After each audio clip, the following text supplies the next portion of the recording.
Bro, there was a video where I forget where this, if it was in the old CKY stuff or it was in earlier stuff with you guys, but they rented a car and got the full insurance on the car and then lit the car on fire and so destroyed the car. Okay, I hate to fucking do it. He tells us about the story all the time. He's like, bro, it's the best. I thought it was the craziest thing I've ever seen. I'm so happy Yeah, to you show it to did. them. You just weren't looking closely. If I find out you didn't drink cum. I fucking ate cum, dude. But here's the story, and I kind of not mad at him, but like, but there was Kinda not mad. What happened in that the inspiration for that bit, and apologies to Bam for revealing this if it's not widely out there anyway. It's pretty obvious in the clip. But they were coming home from like a skate session or something, like driving down the road, and like, what the fuck? There's a car over there on fire. Like, so they pulled over. They found a car on fire. They pulled over. They got this footage of the car on fire, and they're like, what are we gonna do with this fucking footage of the car on fire? And Bam was like, dude, he came up with the genius idea. That is a genius idea. Let's go rent a car and act like let's go rent a car and say that we paid for the insurance. That's actually fucking brilliant. And then end up with the car blowing up, and this is, you can't be mad at him for that. But the thing is that like the car they rented was like a totally different shape. Did the one that was fire. Yeah. Right. Dude. Oh, wait. Are there other things like There were. CKY was littered with, like say, for example, when they're kicking the footballs into the cars. Yeah. Like you can recognize like every fucking person who gets out of the car after the football's been kicked into it as like one of their family members. Like, I respect it more now. Yeah. Like a little part of me is like, wow, you understood production value. You understood how to Right. get around these things and how to, I guess, trick the world. That is. I mean, is Wee Man really a dwarf? Or is there like, what else is going on that's not real? Dude, Jackass was very like high on integrity. You know, there are precious few things on Jackass that were manipulated in a deceitful way at all. Give me. Like what? Like what? When I did the butt chug, right? That was completely real. The Jackass #2, I put a beer bong into your butt. in my asshole, Yeah, and they pour the beer in and chugging. Like you see that there's no faking that.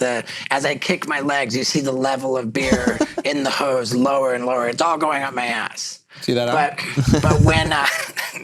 But when they took the plunger, right, and like to plunge it, and all this beer comes out of the plunger, like that's one thing off camera. They poured a little beer into the plunger. But where did it go if it was all going up in your ass? Oh, I shit out a fuck ton of beer too. Yeah, but when he was plunging my beer, like just what spilled out of the plunger that was poured into it on camera. It's a very minor thing, but in the world of Jackass and the level of integrity that we always had, like that's a big deal.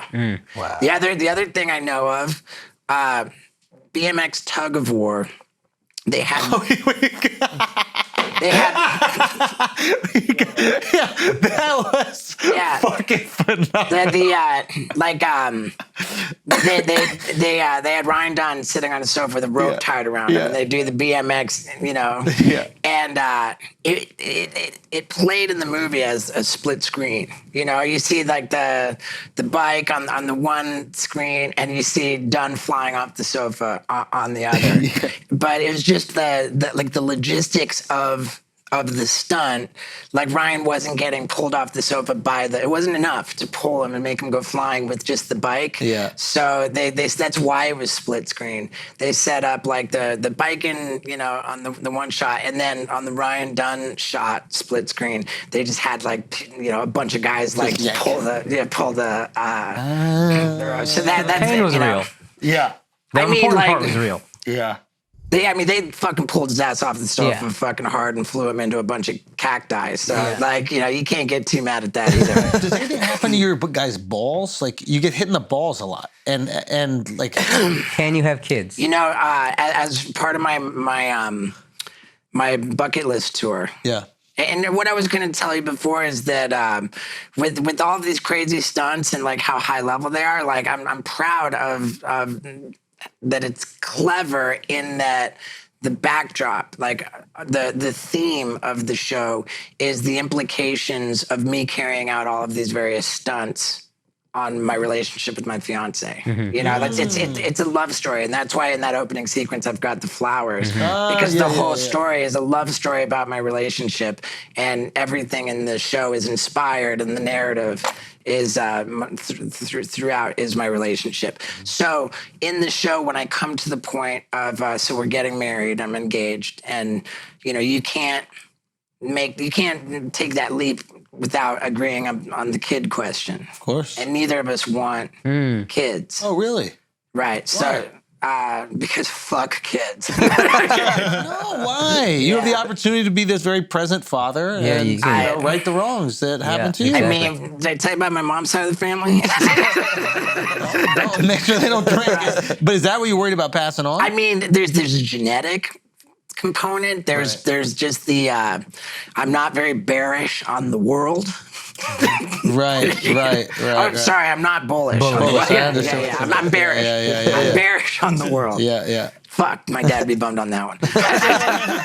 But yeah, I just think that the whole disparity of wealth, the rich getting richer, the poor getting poorer, the dwindling opportunity, I don't want it on my conscience that I created a fucking person to struggle with all that. But what do you mean dwindling opportunity? Like and I had an idea on my bucket list called the Vasectomy Olympics. Also that. Right. And what is this about?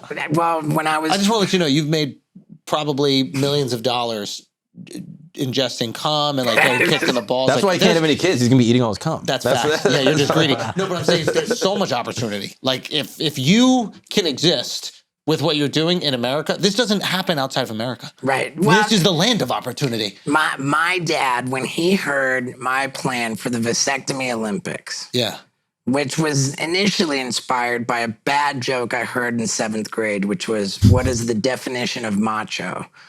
A man who jogs home from his own vasectomy. And I didn't give a fuck at the time. I'm 12 years old, but I just wanted to be macho. So I remembered the joke. I grew up with the idea that I was going to get a vasectomy and just do way more than jog and it'd be super macho. But before filming the vasectomy and the stunts, which were epic, that we did afterwards, I knew that I had a finite amount of time to answer the question that you asked, what about your balls? Can you have kids with all of the trauma to the balls? And so I could not pass up the opportunity to go to a fertility clinic and get a sperm count before my vasectomy to answer the question. And?